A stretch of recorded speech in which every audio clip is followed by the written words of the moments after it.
మాజీ మంత్రి కేటీఆర్ పై Congress MP Chamala fire అయ్యారు. కేటీఆర్ నిలువెత్తు విషం నింపుకొని మాట్లాడుతున్నారని చామల విమర్శించారు. బీఆర్ఎస్ అన్ని ఎన్నికల్లో ఓడిపోయిందన్న ఆయన కేటీఆర్ మతి స్థిమితం కోల్పోయారని చెప్పారు. ఓటమి ఫ్రస్ట్రేషన్ లో కేటీఆర్ మాట్లాడుతున్నారని మండిపడ్డారు. కేసీఆర్ కుటుంబానికి వేల కోట్ల ఆస్తులు ఎలా వచ్చాయని ప్రశ్నించారు చామల. మా హయాంలో 16 లక్షల ఎకరాలు మాత్రమే నిషేధిత జాబితాలో ఉండే.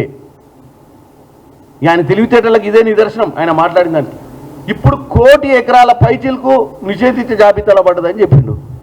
ఏమన్నా బుద్ధుందా అనే నీకు? చదువుకున్నావా? దొంగ సర్టిఫికేట్ తెచ్చుకున్నావు అమెరికా నుంచి. ఈ రాష్ట్రంలో 2,75,00,000 ఎకరాల పైచిలుకుంది మొత్తం భూమే. ఇవాళ రైతు భరోసా 9,000 కోట్ల రూపాయలు 1,50,00,000 ఎకరాలకు ఇస్తున్నాం.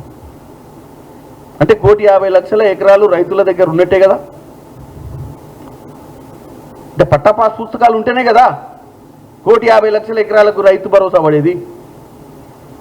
ఇక పోతే ఫారెస్ట్ ల్యాండ్ 68 లక్షల ఎకరాలు ఉంది. అది కాక పట్టణాలు, రోడ్లు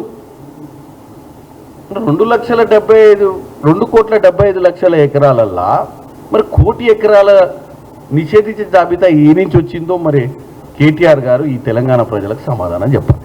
లేదు మాట్లాడితే ఏదైనా మాట్లాడొచ్చు, గుట్టిగానే కదా, బురద తల్లుడే కదా, ఎంత బురదైనా తల్లొచ్చు. ఎవడు చెప్తాడు సమాధానం, ఎవడు కౌంటర్ ఇస్తాడు, ఎవడు పోయి తెలంగాణ ప్రజలకు వాస్తవాలు చెప్తారన్న పిచ్చి ఆలోచన ఉన్నట్టుంది కేటీఆర్ గారికి. ఇది ఒక లైవ్ ఎగ్జాంపుల్. నిన్న ఆయన పోయి ఇబ్రహీంపట్నంలో మాట్లాడిన మాటలకు, ఆయన మాట్లాడే మాటలకు, వాస్తవ పరిస్థితులకు అంతన పొంతన లేదనే చెప్పనీకి.